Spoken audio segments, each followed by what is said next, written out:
Good morning. My name is Marlene Aselta. I'm with the Southern New Jersey Development Council. We thank you for being here at this annual event with the Commissioner, always a gracious guest. Thank you very much, Commissioner, for being with us this morning. A few acknowledgements. First of all, we have her new Assistant Commissioner with us, Justin. Where are you, Justin?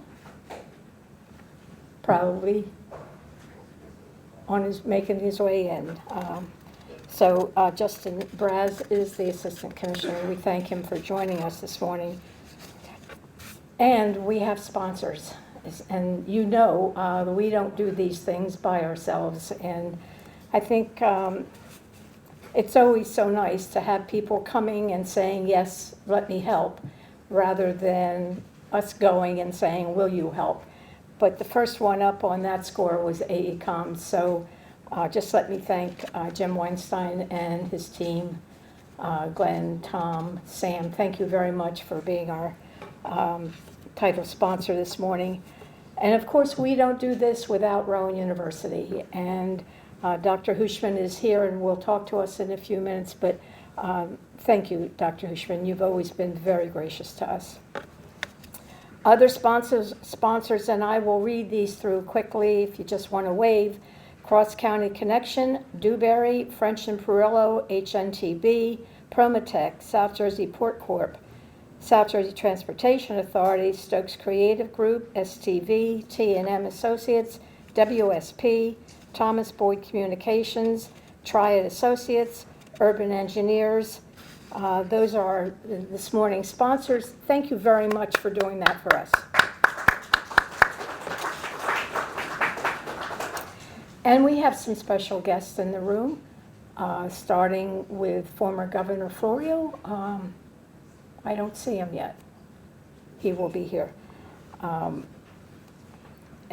we have some new Assembly people. Assemblywoman Beth Sawyer. Is Beth here? Thank you, Beth.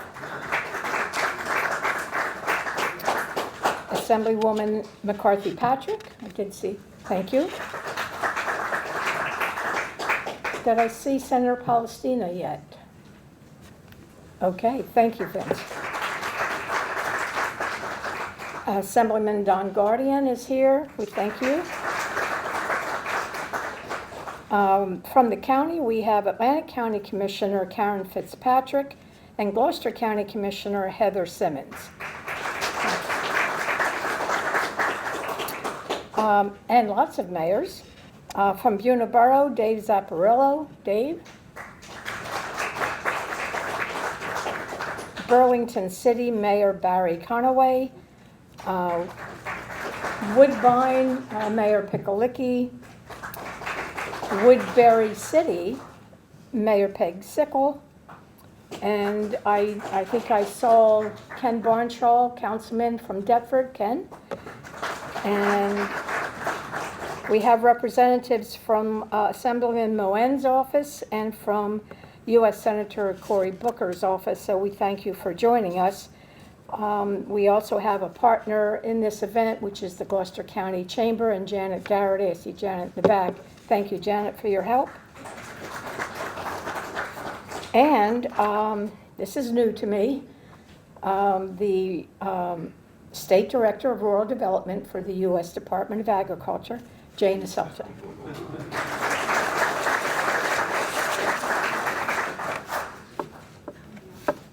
Oh, Tom Bianco's in the room. Clayton?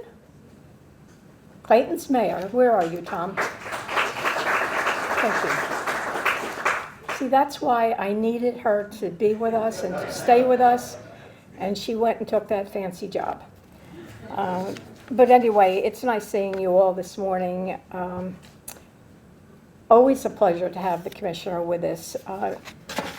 She has so much to tell us, and we're anxious to hear from her. Before that, I'm interested in hearing a little bit more about Rowan, although I thought I knew everything there was to know about Rowan University, but Dr. Hushman's coming to the microphone.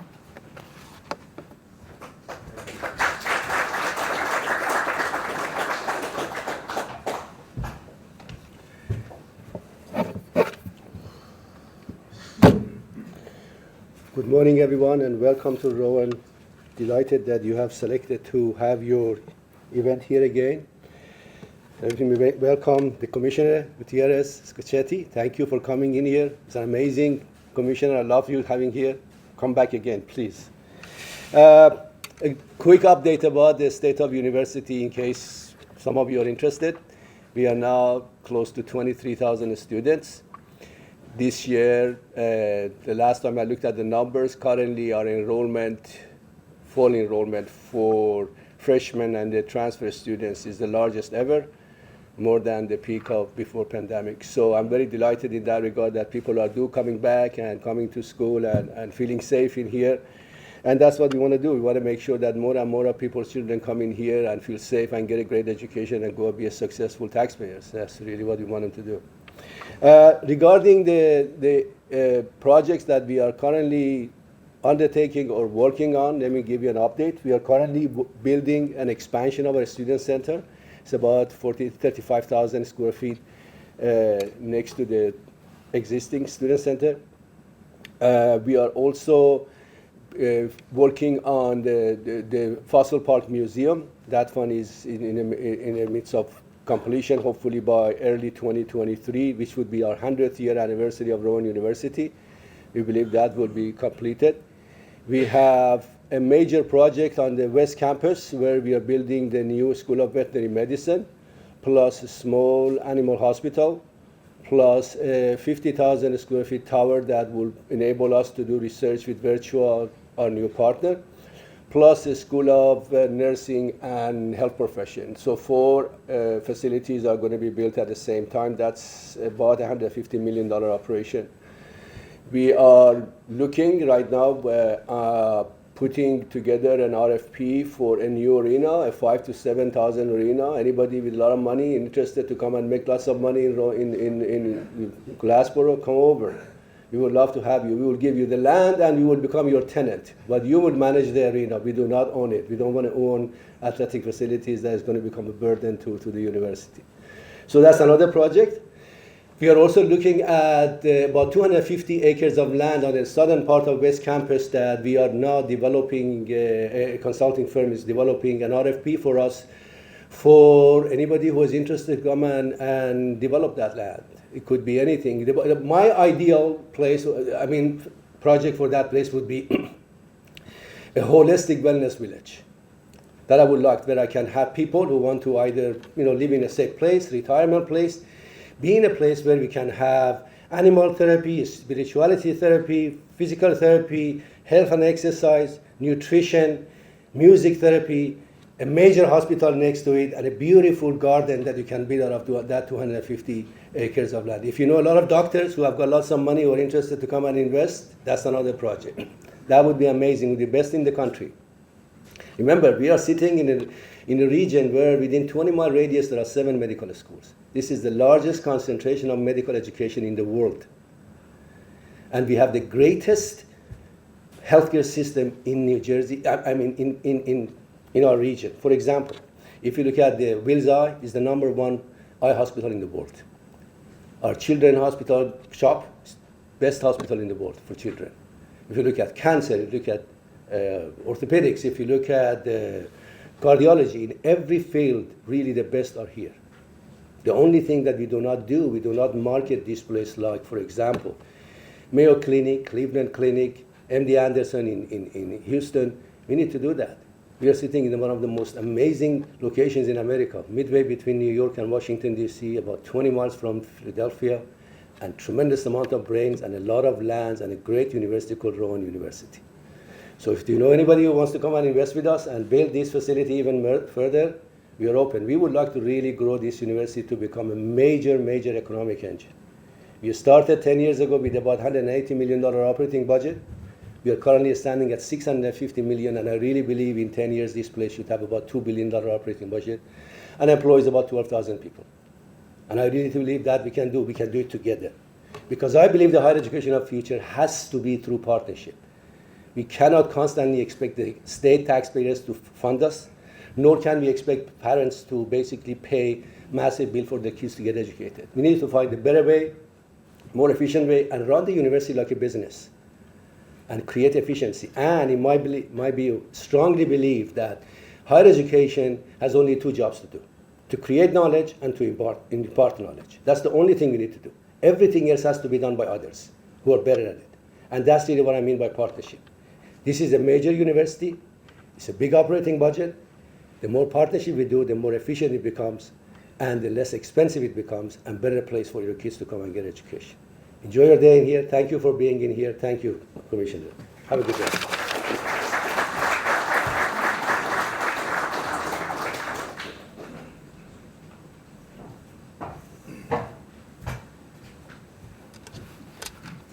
Good morning. I'm Jim Weinstein from AECOM. When I was asked to introduce our guest speaker today, I thought about the things I was going to talk about: what a good person is, how she is, how smart she is, how terrific a commissioner she's been for South Jersey, for North Jersey, for all New Jersey. I've known Diane for years, and I was going to give this wonderful, eloquent speech about her. And then I ran into her yesterday, and I said, I'm going to introduce you tomorrow. Is there anything you want me to say? And she said, just say, welcome back, Commissioner Diane Gutierrez-Scaccetti.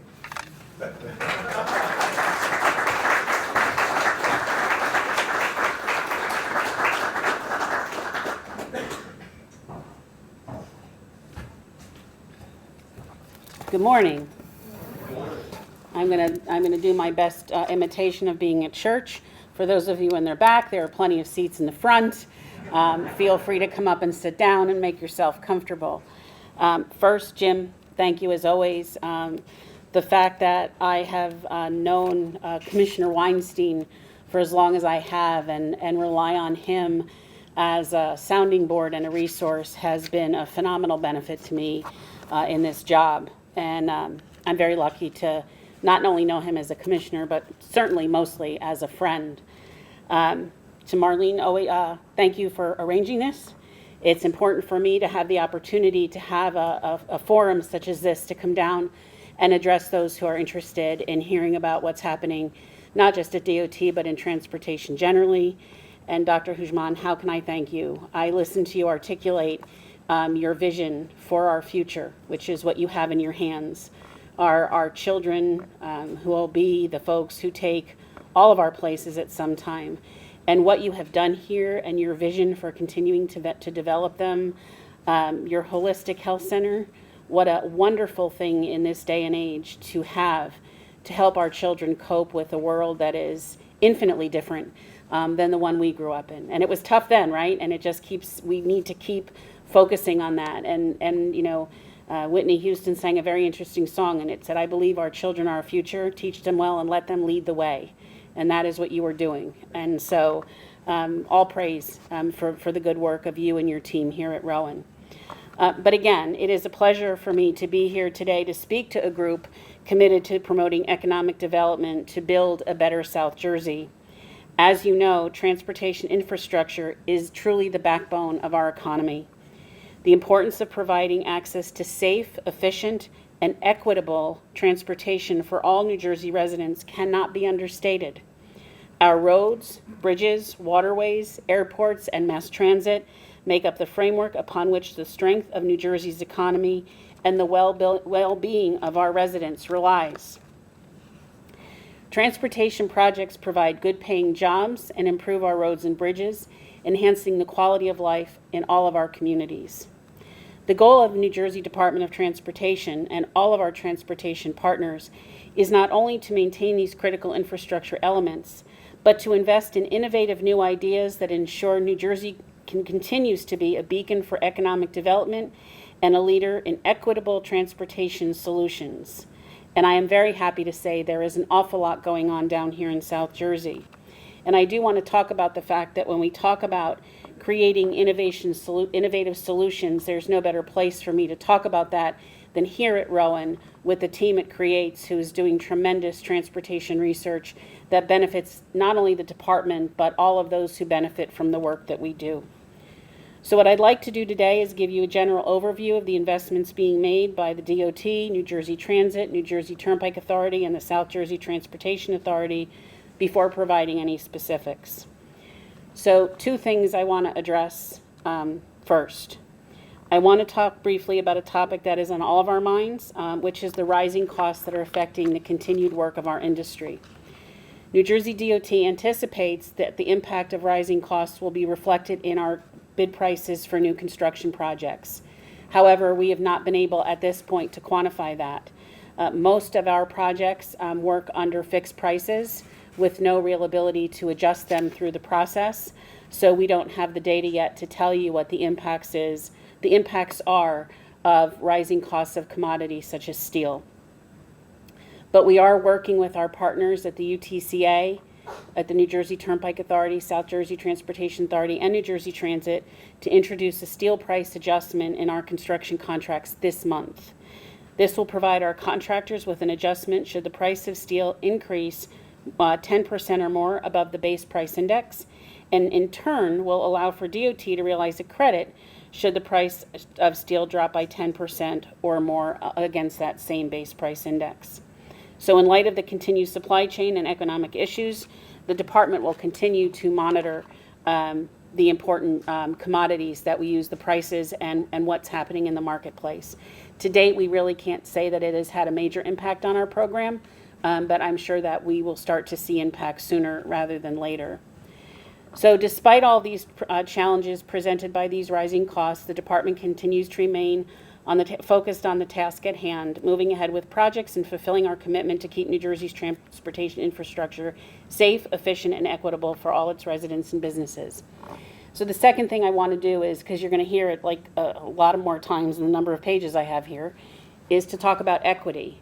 You're going to hear us continue refer to developing an equitable transportation system.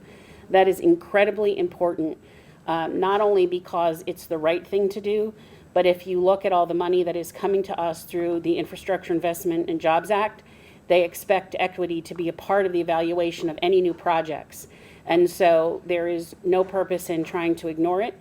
It would be wrong to ignore it because we have to make sure that transportation is transportation for all. And that is very, very key to where we're headed. And I'm comfortable to say that is true not only in New Jersey, it is true in the region, and it is true across the country as the state DOTs across this nation work to determine what the next big area of focus will be as a group. Last big thing we did was the interstate system, and that was forever ago. And that was the last major federally led project that all DOTs were part of together. We are now looking at what the next thing we do together is, and I will tell you as we talk about that, it is a lot about equity, and it is a lot about communities. A very different focus for DOTs, but an extraordinarily important focus for DOTs. The second point I want to make, and I'm making it because we're as an educational institution, I want to make sure you're all paying attention. Did you sit on the papers that are on your chair, or did you pick them up? How many have them in their hands? Great. In that packet, if you want to be part of the future of transportation, policy in this state is a piece of paper that refers to the Eastern Transportation Coalition, formerly known as the I-95 Coalition. I-95 Coalition was a group of states that ran the I-95 corridor that worked together to plan and develop programs to support the corridor. We have expanded by states like Kentucky and Tennessee and Alabama asking to join so that we could study corridors like I-81 and 77 and I-40, all very important corridors in freight movement and economic vitality east of the Mississippi. They're doing a mileage-based user fee study that New Jersey is a part of, along with all of the other states. We are in the 4th phase of the study, and we need 400 of the 9 million people in New Jersey, 6 million of whom drive, to help us gather data on miles driven. It has nothing to do with where you go. We really don't care. We don't care who you visit. We don't care where you shop. We don't care about anything. We care only about the miles that you drive. And we collect that data by using a small unit, onboard unit, that you put in your car in the same place where car manufacturers and retail, automotive dealers do diagnostics. It's a 2-month commitment. You put it in your car, you leave it there, you take it out, you send it back. It is entirely secure. I do it in our state car, I do it in my personal car.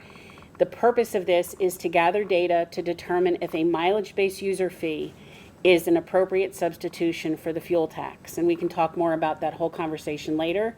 I'm just going to tell you it now because I'm going to remind you again at the end that we have 160 people of 400 people we need signed up. North Carolina, who's doing it with us, already has 400 people signed up. I'm just a tad bit competitive, and I really hate that Secretary Boyette hit his 400 and we didn't. I know the concerns people have about privacy. This has nothing to, we don't record where you go. We simply record the number of miles your car drives, so that we can really develop the data we need to look at what are viable alternatives for funding transportation in the future. So if my speech is really boring, feel free to read that while you're sitting here. For those of you who don't work in government, there is up to $100 payment to those who participate, which I think is based on when you enroll.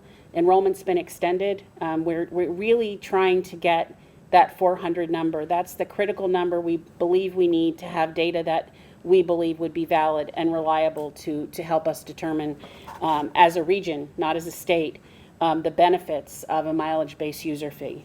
Okay, back to our regularly scheduled programming. So let's talk about the Infrastructure Investment and Jobs Act. The recently enacted IIJA will go a long way to helping us do the kinds of work we need to keep New Jersey economically competitive. What does it mean for New Jersey? It means that New Jersey will receive $12.2 billion over 5 years for transportation projects. NJDOT will receive $8.1 billion, and New Jersey Transit will receive $4.1 billion. NJDOT's portion includes $6.9 billion in federal highway programs. That's an increase of $1.4 billion, or about $300 million a year. Important for me to tell you that is not $6.9 billion of new money. The new part is the 1.4, 1.5. The rest is our traditional apportionments that we receive year in and year out, just about $5.5 billion. So that increase of $300 million, some people think we're getting $6.9 billion of new money. That'd be something, but we're not. We're getting that $1.5 billion. But that $300 million in our traditional apportionments is going to be very helpful to us in getting a lot of jobs through the pipeline to completion sooner rather than later. But the law also includes $1.14 billion for a new program to fund specifically bridge replacement and repairs over 5 years. So this additional money will allow New Jersey DOT to fund more design-ready projects and advance shovel-worthy projects to construction sooner than they otherwise would have been built. That is great news for us, and I can promise you every dollar of that money has already been programmed, so that over the 5 years, the federal government understands what we will be doing with it, how we will spend it, and our FHWA partners will watch over us to make sure we live up to our commitments. But the really good news is that the New Jersey DOT has delivered strong capital programs in the last 2 years, including a record $1.23 billion in construction in fiscal year 2021, followed by a very healthy $880 million in construction in fiscal year 22. As we begin fiscal year 23, we'll continue to invest in our transportation assets, promoting a strong economy and providing good-paying jobs. We expect to award 103 construction contracts valued at more than $1.1 billion this year. That will include $640 million for capital projects, large, long-term projects that go through the full design cycle, and another $380 million for maintenance projects. And those are more of our, we call if and where directed projects, where we're finding bridge repairs and small projects that they can handle, small paving jobs that we can execute more quickly. One recently awarded project is the $48.5 million pavement preservation and congestion relief project that will resurface Route 9 in both directions between Indian Head Road in Toms River and Central Hurley Avenues in Lakewood. Anyone who drives this stretch of Route 9 knows how much traffic is on the road every day. This project will widen 8 signalized intersections and add 2 new signals. Left turn lanes will be added at 7 unsignalized intersections. The intersection improvements will help traffic flow more smoothly and safely, and we are also adding pedestrian improvements as we do this project. We will install 1.6 miles of new sidewalk and ADA-compliant ramps and reconstruct almost 6 additional miles of existing sidewalk. Another recently awarded pavement preservation project is in Camden and Gloucester counties. This $13.6 million project will resurface Route 42 from the Black Horse Pike and the Atlantic City Expressway in Washington Township to Route 55 in Deptford. In addition to road work, we are also improving our maritime resources as well. It is really critical for us to make sure that our marine highway is as successful as our surface transportation. We expect to be dredging in multiple state channels this fall, in addition to berth and terminal access in Middlesex, Monmouth, and Salem counties. We also plan to award 3 state channel dredging projects this year, valued at $13 million in Monmouth, Cape May, and Ocean counties. Another significant dredging project that is expected to be awarded soon is the South Jersey Port Corporation's Paulsboro Marine Terminal. This project is being funded through an $11 million grant from NJDOT and will dredge a downriver berth and access to the federal channel in the Delaware River. This will allow the roll-on and roll-off operations at the end of the existing wharf, which is needed to support the manufacturing of the monopiles that will make up the turbine foundations for the governor's offshore wind power initiative. In December last year, construction of the wharf and utility distribution within the terminal was completed, and 40 acres of the terminal are now open for revenue service. In addition, steel arriving by ship, staged at the terminal, is then loaded onto trains to be delivered to its customers. The Paulsboro Marine Terminal is just one South Jersey Port Corporation facility that DOT has invested in. The department also has provided 2 Rail Freight Assistant Program grants in recent years to improve facilities at the Port of Camden for $6 million for the Balzano Marine Terminal and another $975,000 at the Broadway Marine Terminal. As you can see, the Department of Transportation is focused on developing an integrated multimodal network, which includes rail freight, and maritime operations in addition to our highway system. So I know this is the one that is all near and dear to your hearts. We're going to talk about one of the largest highway projects in the South, which is the I-295 Direct Connect project. I don't know if anyone here has ever heard of it. Anyone familiar with that project? I only wish Assemblyman Moan was here. We could probably do a great conversation. As you know, the project is meant to improve safety and reduce traffic congestion at the interchanges of 295, 42, and I-76, which is the main route between South Jersey and Philadelphia. As you know, it met with a bit of demise in March of, I'm going to lose track, 21, 20? I don't know, it's 22, so I guess it's 21, a long time ago. And we have been working hard to find a fix to rebuild the wall. We had an independent investigation conducted into the wall collapse last year, which concluded that the probable cause was the result of a variety of factors, including excessive groundwater and heavy precipitation. The department, along with our designer and contractor, are in the process of completing the design for the reconstruction of the wall. But you will see us working out there because we will be building out a road so that inside the barrier so that we can maintain the lanes for travel, but allow the work equipment to move around inside the site. So we want to make sure that we get out there, we're able to fix that wall and continue with the project. I do want to say I drove down here this morning and there's a tremendous amount of graffiti on that wall. I truly wish there was something I could tell you that stops graffiti. We have tested what they call graffiti-resistant paint, except those who are intent on putting graffiti on our structures figured out if they just sand it a little bit, the paint kind of wears off and the graffiti still adheres to it. We'll be out there in short order to try to remove that graffiti from the wall. I think I was most brokenhearted to see graffiti literally on the partially built new Browning Avenue Bridge. I'm amazed at the ingenuity of these young folks to climb up there and with paint and all their stuff. And I'd almost not feel as bad as if it was like a mural or it looked nice, but this is just ugly, horrible. It's just not pleasant. I'm so disappointed. But there's very, very little the department can do other than just try to keep up with removal. And we're looking at trying to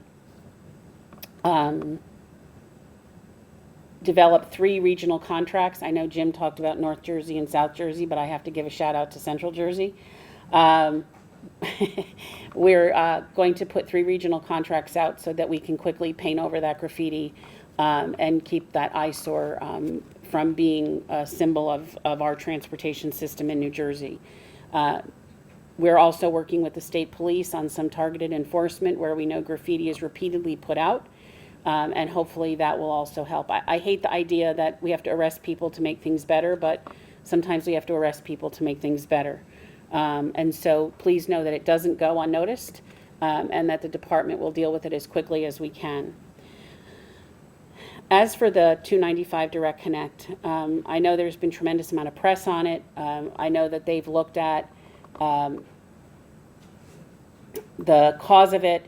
I know that there's been legislation identified to require us to do additional groundwater testing during the project.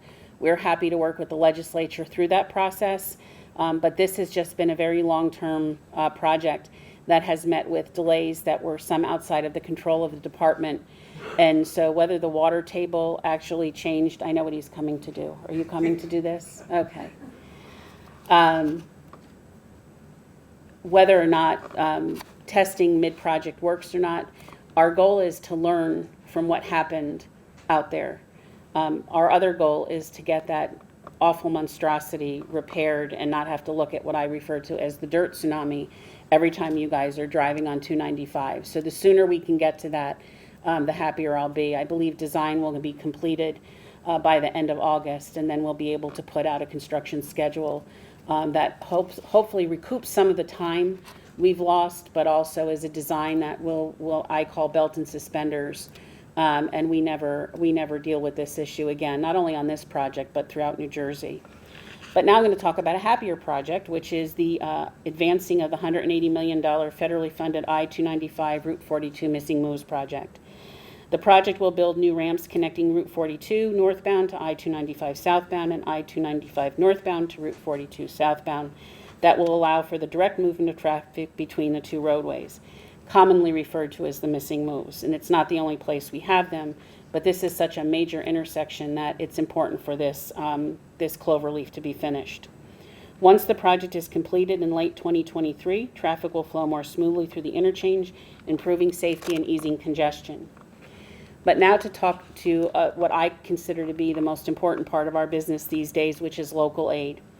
As you know, NJDOT provides funding to counties and municipalities to improve roads and bridges under local jurisdiction. Providing state funds to local governments in order for them to keep their transportation infrastructure in a state of good repair is of the utmost importance, and safety is always our #1 criteria. County and municipal aid provides millions of dollars to help improve roads and bridges without burdening local property taxpayers. In fiscal 22, 190 municipalities in South Jersey counties that you represent received nearly $50 million in municipal aid grants. The application deadline for fiscal 23 municipal aid grants closed on the 1st of this month. Proposals will be evaluated and awards will be announced in the fall. Our goal is always to award those and announce those awards so that it can be part of the local government's budgeting process, and so we really strive to get that done as soon as we can. We also just announced the fiscal 23 county aid allotments. Atlantic, Burlington, Cape May, Camden, Cumberland, Gloucester, Ocean, and Salem counties received a total of $62.6 million of county aid this year. That's more than $111 million that is going to ensure that the transportation network in South Jersey is in good shape so people and goods can safely and easily move through the region. So there's a lot of work going on in South Jersey. It's possible because Governor Murphy has made a commitment to invest in resources needed to create a modern, safe, and equitable transportation system. So let's talk about the Turnpike for a little bit. One of the most significant transportation projects in South Jersey, which is in the early stages of development, is the widening of the New Jersey Turnpike from interchanges 1 to 4. This is the only section of the Turnpike where the capacity is exactly the same as it was 70 years ago. In other parts of the state, the road has been expanded to 3, 6, or 7 lanes in each direction. But despite significant growth in population and traffic in South Jersey, the Turnpike still only has 2 lanes in each direction from its southern terminus to Mount Laurel. So it's about 37 miles.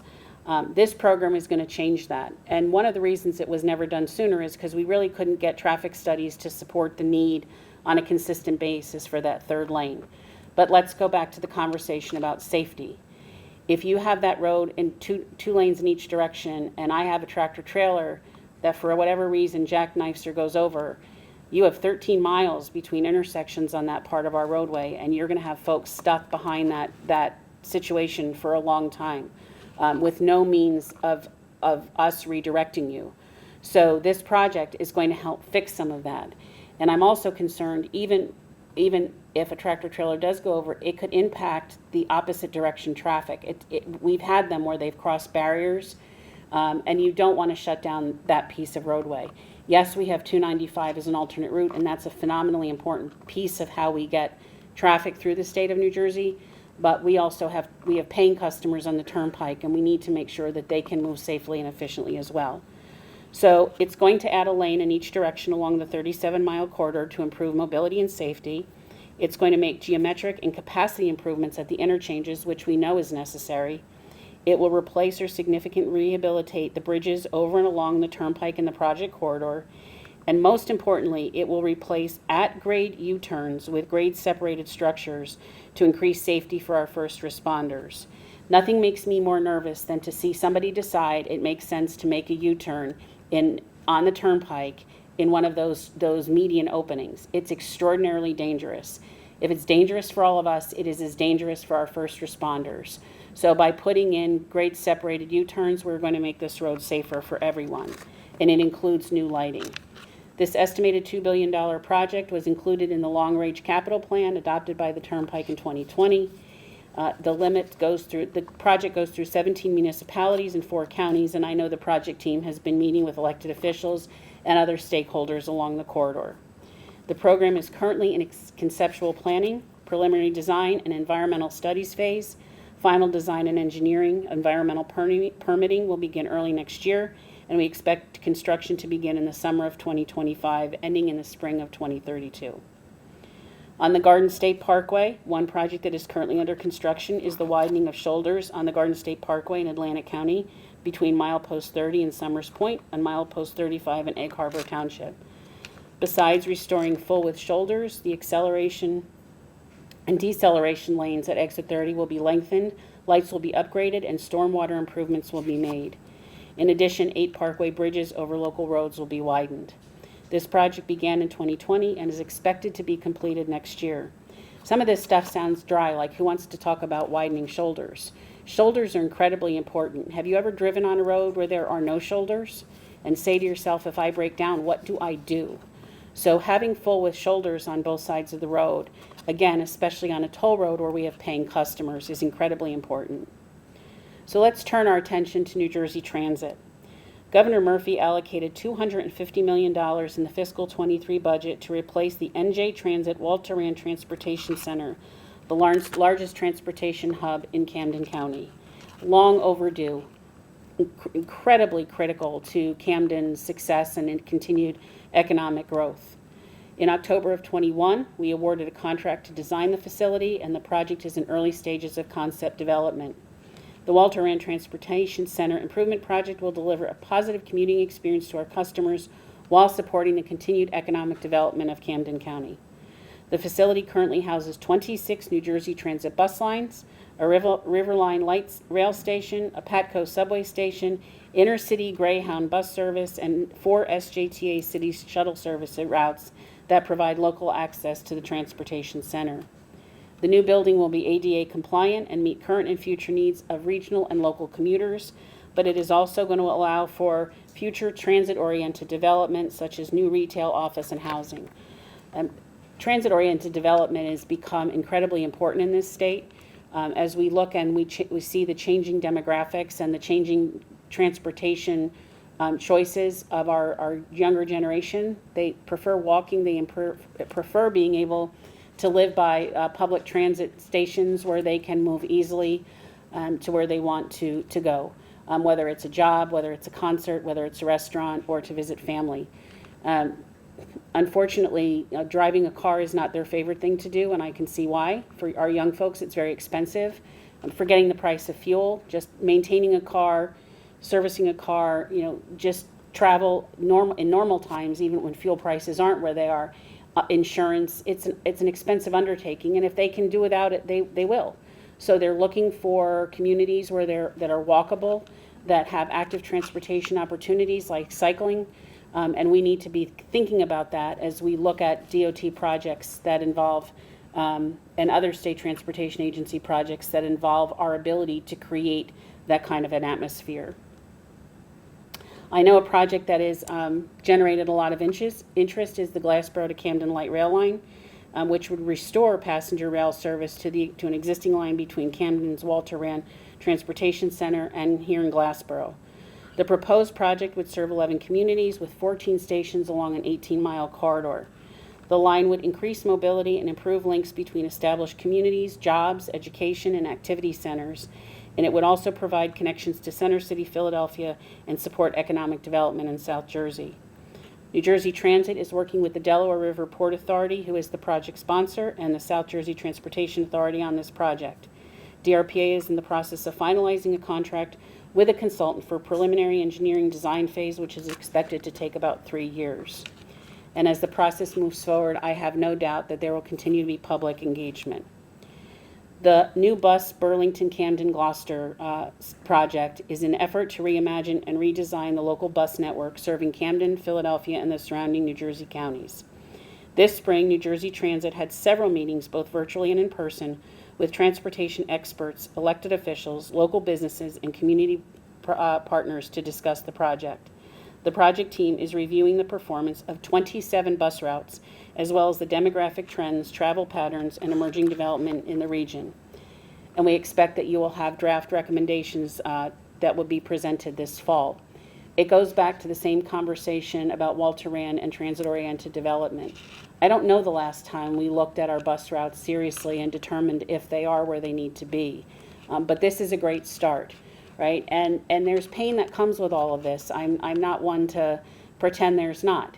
There are bus lines that we're probably running that are somewhat inefficient and are not at our most populated areas where bus service is required. We will flesh that out through this process and continue to engage our stakeholders. But let's make sure that when we're providing transportation services, we're providing it to where it is most needed.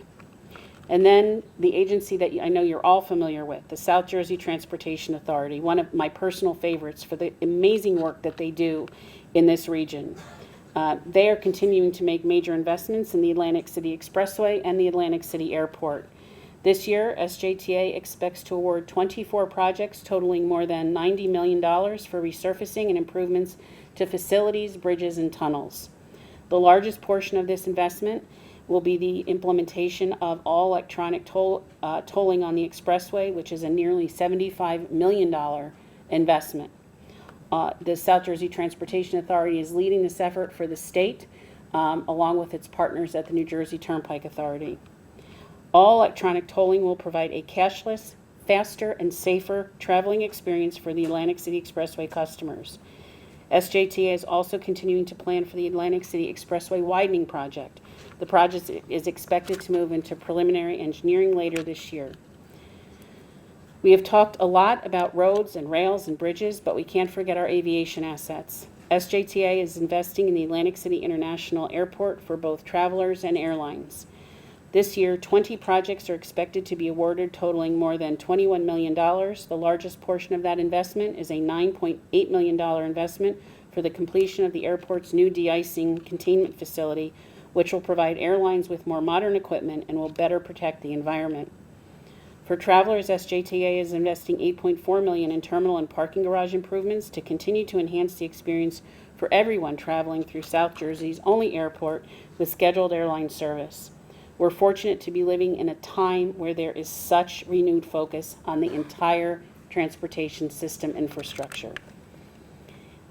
From day one, the Murphy administration recognized the economic importance of investing in our transportation network to meet current and future needs in South Jersey and through the entire state.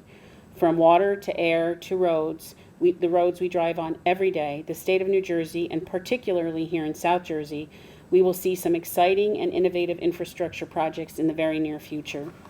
You know, I talk a lot, and you know, we were at Alliance for Action yesterday, and Stephen Doherty, who's the executive director of SJTA, did a great job reminding us just the scope and of what this agency does for all of your communities with, you know, job access, reverse commute, with serving meals to those who are homebound, with continuing to be aggressive in developing that airport. I have to tell you, it's just impressive for me to watch what is a relatively small agency, when you think of some others, accomplish so many great things. And I'm appreciative of Stephen and his team for all they do at SJTA, and will continue to do. As we look at some of the new federal money, you know, there are 2 new programs that they developed. One is called Protect, which is an environmental funds to help with our certain stormwater and other needs, but there's also a carbon reduction strategy program, and hopefully we'll be able to emulate in some other areas of the state the work SJTA does in providing some microtransit opportunities for the communities that you all live live in and serve. And so I always like to make sure that I give them a shout out. So I'm very happy to be here. I know we're going to have some time for questions. One thing I'm going to do is remind you to look at the piece of paper you looked at before and probably read while I was speaking, which is a good thing, and seriously consider enrolling in our mileage-based user fee pilot, so that we can develop the data that we need to determine how future funding of transportation will look. This is truly your opportunity to be part of that. For all of us, it's going to be important as we have more fuel-efficient vehicles. We're going to have less gas tax coming in, and there's been calls for gas tax holidays, which are incredibly important, incredibly difficult to implement. But at the end of the day, I think what we all know about transportation is this. It is relied on by every person in society every day. And what I mean by that is, even if you're not in your car, you could be homebound, but you rely on the transportation system to have Amazon deliver you all the nice things you order. You know, I usually say dump a load of packages on my porch for my daughter. You rely on it so that SJTA can deliver meals to you or help you get to your job. We rely on it to make sure that we get mail. I know it's a foreign thing. I still happen to like to get mail in my mailbox. I know email is great, but we still get lots of mail, and we rely on it for so many other things, for freight, to move packages across this great country. I have to tell you, funny, I ordered a light fixture for my house it's been almost a year ago, because it can't get here, right? It either can't get offloaded at a port on the West Coast, or it can get offloaded at a port but can't get onloaded to a truck. And I ordered it in November of 2021, and it is likely I may see it in September. That's just a light. I mean, we've seen the issues we've had with important things like baby formula and just general supplies that we all have come to take for granted. Our transportation system is foundational to everything we do. And for those of you in this room that are in the engineering profession or the construction profession, it's all well and good that we build big shiny things and we look at them and we are proud. But transportation is not an end in itself. It is a means to an end. It is a means to quality of life. It is a means to educating our children. It is a means to visiting our families. People do not think when they get in their car how lucky they are to have the transportation system. It's just not their thought, and that is perfectly okay. We don't want them to think about it. We want it to be there and be efficient and effective for them. We want to have smart young people, far smarter than us, who see transportation in an entirely different way, that are being educated here at Rowan, which we are so proud of, the team here at Rowan that is responsible for getting these young folks up and ready to go, right? Because most of us are thinking about our next steps. Well, we need to know there are young people ready to go behind us to take these reins. It's incredibly, incredibly important. So with that, I am happy to take questions. Okay, in the back. Thank you. Thank you, Commissioner. Karen Fitzpatrick, Atlantic County. Can you tell us the status of the Route 9 project from Somers Point throughout Seacon? I cannot at this moment, but Justin or Vanessa, who are here with me today, will make sure. Let me just, well, you know what, let me check. How many of you have kids that remember Blue's Clues? I'm going to check my handy dandy notebook. Commissioner, if nothing else, has a sense of humor. So, because it's entirely necessary in this job. All right, I do not have the status of that project, but I certainly can, Justin is sitting there right next to you, and you can ask him, and we will make sure we respond to you. You're very welcome. Who's next? Yes. Commissioner, for mileage-based pilot program, have you ever considered recruiting the college presidents? Each of us can do 4 or 5 cars for you. I like that Yeah, idea. 46 Write that universities. down. So you know what? Volunteer 5. You volunteer 5. Yeah. Sold. The man at Rowan University. So that's great. There's on that flyer, it'll show you where to call and register. It's a very simple process, and I really appreciate you standing up and doing that. It's incredibly important for us to collect data, and you know that better than anybody, right? Data is what drives good decisions. And so let's collect the data. Let's everybody in this room help us collect the data. This does not mean we're doing a mileage-based user fee. This may actually tell us that a mileage-based user fee will not work, but we can't know that if we don't have data. So thank you very much. And I'll make sure, I'll connect you with Trish Hendren, who's the executive director, and she'll make sure she takes care of that. Who else? Yes, in the back. Good morning. My name is Janet Garrity. I'm with the Gloucester County Chamber of Commerce. Thank you for coming today. Of course. Question, the governor just announced recently that there's going to be incentives to purchase EVs for our residents. Can you tell us a little bit more about the infrastructure, about, filling, well, I call them filling stations. Yeah, charging stations. But charging stations throughout the state to support that. Of course. So New Jersey has already has a program to encourage to plug in. It's a cute name because it's like plug in and pay something. It's run by DEP. So if you go on the DEP website, you'll see that program. But from DOT's perspective, DOT received $104 million of federal funds under the National Electric Vehicle Infrastructure Program. That program requires us to build out the EV charging network on the interstate system. So we have to be able to place chargers at no more than 50 miles apart and no farther than 1 mile off the interstate, right? So unfortunately, we've never been able to come to terms with the fact that we can commercialize service rest areas on the interstate system. They are 100% non-commercialized. So we cannot put EV chargers there. So they're going to come off the interstate like many services do, and they'll be on the blue signs, just like you see the blue signs today when you travel.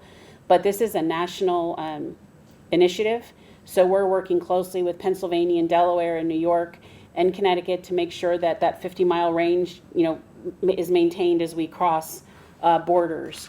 But we get about $15 million a year to install the charging network. Where we are now is we just finished developing our implementation strategy. The report is due to FHWA on Monday. FHWA will look at it and they will approve our plan, and then it will come back to DOT where we will work with our partners at NJDEP, BPU, and NJEDA to execute that plan, to actually get the chargers built and out along the interstate, with obviously the goal of really reducing, if not eliminating, range anxiety. But the state also has a larger program for the installation of charging stations on some of the other state highways, some of our rural areas, and in our communities. I'm sure many of you have seen, if you go to a Wawa, for example, they'll have a row, some of them do anyway, have a row of 8 Tesla chargers. Under this program, we're focused on fast charging stations that are universal. So it really is not meant to service only one type of vehicle. It's meant to service any type of electric vehicle. So that is the goal. On the New Jersey Turnpike Authority, they have built out about 69 charging stations today, both EV2 and EV3, as well as Tesla. So Turnpike is in good shape, and we'll be building out more on the Parkway. So New Jersey should be in a really good spot to encourage the use of electric vehicles going forward.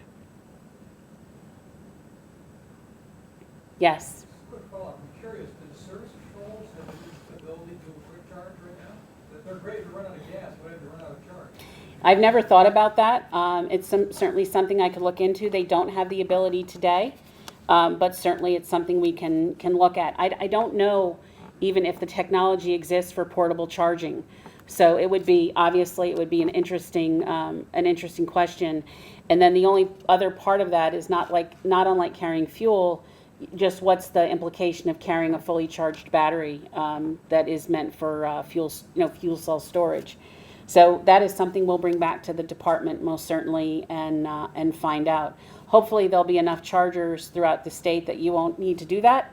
But not unlike some of us who forget to look at that gas tank and we get down and we go, oh, darn it, and we're hoping for a station. No, absolutely. It's something that we'll take back and look at.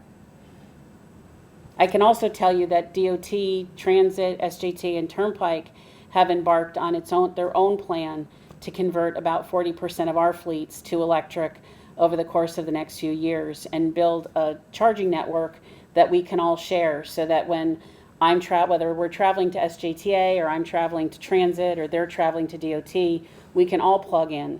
And DOT actually has received its first order of hybrid electric vehicles, and we have 2 portable charging stations out there right now, which will be replaced with electric vehicle charging stations with a solar canopy over top. So we're really trying to do our part to address the transportation's impact on greenhouse gas emissions. There was a question. I have that question. Aha. Eileen Delaval from KS Engineers. I actually sit on my Board of Adjustment in Brick, and I'm wondering, is there any thought of the DOT working with the municipalities and educating folks to have that happen quicker in the towns? Like Bricktown's pretty built out. Someone's gonna have to come before me to get that approved. But I haven't seen anyone come with any educational pieces to have that conversation. So this piece, we call it NEVI, that's the acronym for the money, happened kind of quickly. For DOT, we were not involved in the EV charging world before this money came through FHWA. I believe that we can certainly work with our partners at NJDEP to talk about how we partner to educate communities. My sense is that DOT will not be the ones out. It'll be done through a contract, or it may be done through a P3 to put these in, actually install them in towns. But I have been extraordinarily concerned about the fact that we involve towns in site selection. And why is that, right? I think about a couple things. You don't necessarily want to put them in a place where maybe there's a school or, a daycare center where people are coming off the road and people are uncomfortable. We don't know who they are, right? And they may be plugged in. It's different than getting fuel. You're there for a couple minutes and you take off. And we also have gas station attendants. Here, it's a much different dynamic. But we also don't want to put them in places that are unsafe for our drivers, right? For those who stop. And the only way we know that is to work with our communities. And so that will be hopefully a big part of what FHWA helps us do as we move forward to actually the implementation phase of the NEVI program. Thank you, because we probably have 4 or 6 exits for the parkway. Thank Yep. you.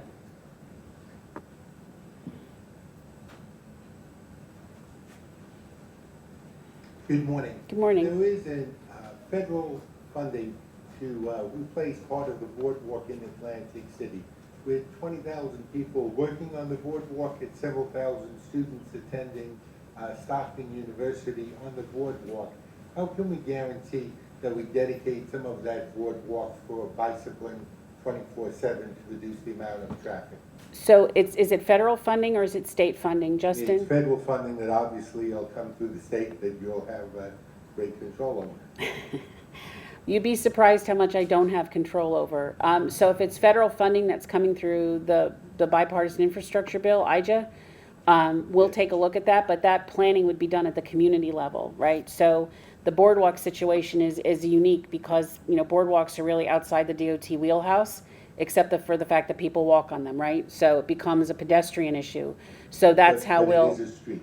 Right. It is a dedicated street. Right, so we'll be in the process, we would work with the community on that. I don't know if the money's gonna come through as a grant for you to actually do the work, or I'd have to get some information. If you would just give your card to Justin or Vanessa up front, and we'll make sure we respond to you on how that money will move. Thank you. You're welcome. Did the Phillies play last night? Come on. Good morning, Commissioner. Good morning. Could you give us some idea of your plans for the Parkway south through Cape May County? There's still a undone exit there, exit 20, that's been on the drawing boards for quite a long time. Is there any updated status on that? And is there a plan for DOT to eventually do that? So that wouldn't be DOT, that would be the New Jersey Turnpike Authority, and it is Yeah. in their capital program.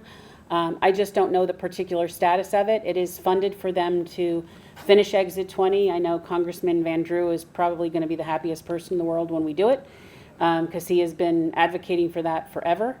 Well, But- over 25 years. Yes, you're dating me in terms of my career at the Turnpike, just so you know. Okay. But I'm kidding, I'm teasing. You guys have to laugh. I've noticed these meetings are too serious. But Justin or Vanessa, again, or I will reach out to the Turnpike if you give us your contact information Sure. and happily reply to you on the One last question. status. The Welcome Center on the Atlantic City Expressway, there's been 2 potential opportunities there of people that I represent wanted to use that facility in a really productive way. Is there any decision on what to do with that facility? Well, I'm looking at Stephen Doherty, so Stephen, can you answer that question for me? Yes. Stephen? Hi, Hi. yes, I know we talked about that previously. Yes. Most recently, day one, we did open up the Welcome Center for visitors. We currently are reviewing some proposals we received previously under an RFP that we put out publicly. We're in the process of reviewing those. I can't necessarily tell you how that's going to go at this point, but what I promise you is that as that continues to develop, I will be in touch and keep you updated.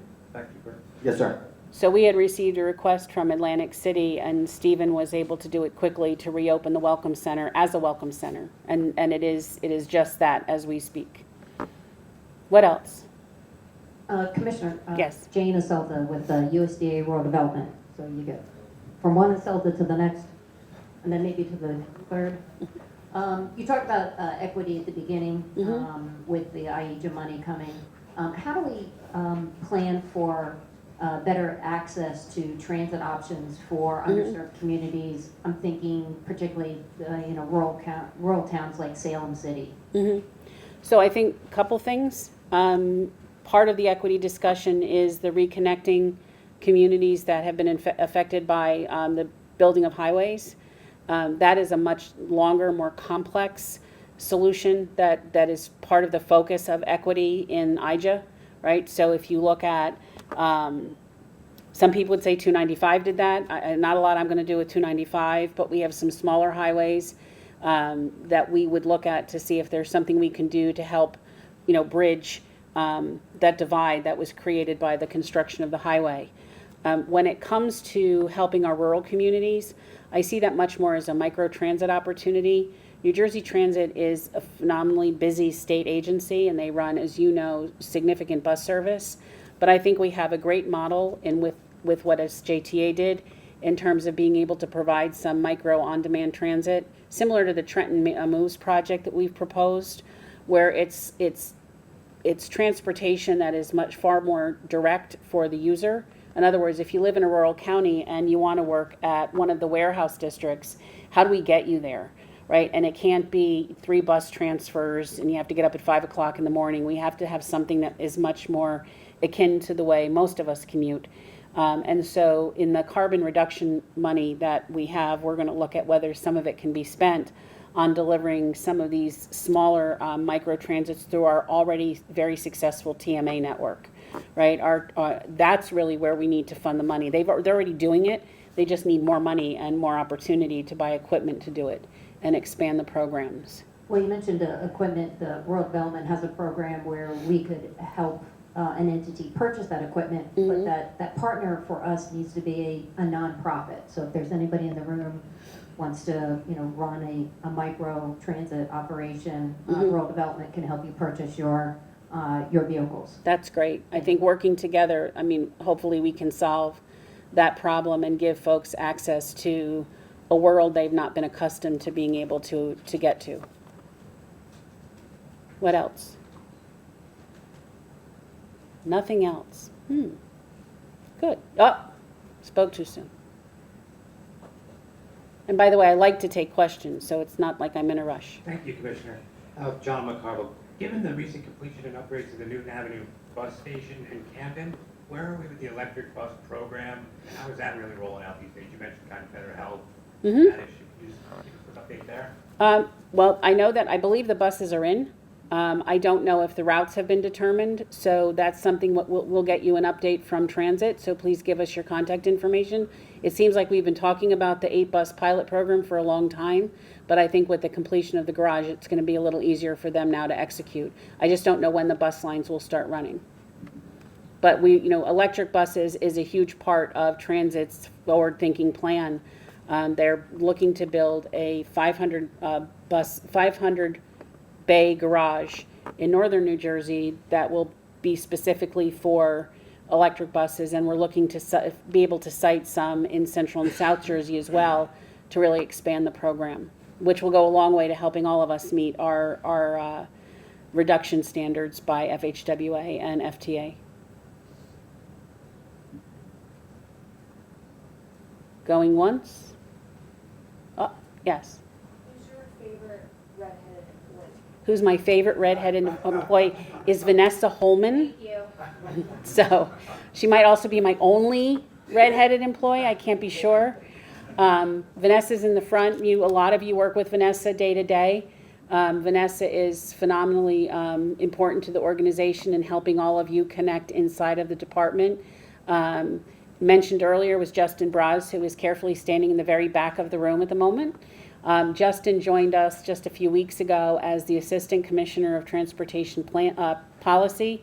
He also serves as my Chief of Staff. And the goal is together to continue to serve all of you at the highest level possible. You are all our customers. It doesn't mean we always agree. It doesn't mean we can always give you the answer you want to hear.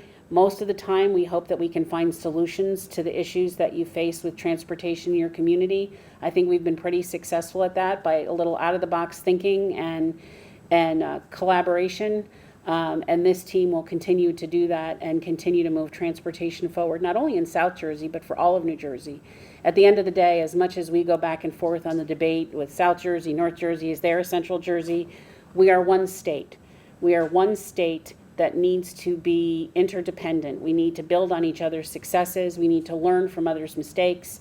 As we develop here in South Jersey, we want to make sure that we do it correctly and that we do it in a way that really benefits not just all of us who are in the business of transportation, but truly benefits those who are the users of our transportation system.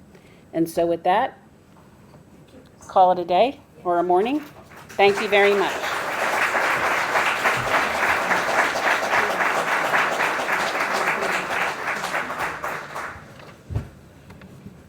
So how lucky are we that we have a transportation commissioner who's so very accessible to us? And I don't know how many years we've been doing this, but with the commissioner here, it just gets better every year. So I thank you, and I thank you for bringing your team, Vanessa and Justin and Pete. Nice to meet some of you for the first time. And I'm going to talk to my members that are in the room about the flyer that you read and did not sit on. You're going to see it a couple of times. We're going to circulate it often. We're going to make a personal request to our board members. Many are in this room to participate in the program. We'll do likewise with the Transportation Committee. And by the way, this is a public policy meeting that's produced by the Transportation Committee. If you'd like to become involved with that committee, 2 chairs are here, Steve Manera, HNTB, Bill Brooks, STV. You can see them if you want anything more, or you'd like to join that committee. And just to conclude, I'd just like to talk about these sponsors again because they're really very wonderful. I'll start at the bottom this time and go up. Urban Engineers, Triad Associates, Thomas Boyd Communications, WSP, TM Associates, STV, Stokes Creative Group, South Jersey Transportation Authority, South Jersey Port Corporation, Promatech, French and Perillo, HNTB, Dewberry, Cross County Connection, And a big thank you, as always, to Rowan University for hosting, and a very special thank you for AECOM for being our presenting sponsor. It's a big help to us. I think you know that. So with that, safe travels and have a good day.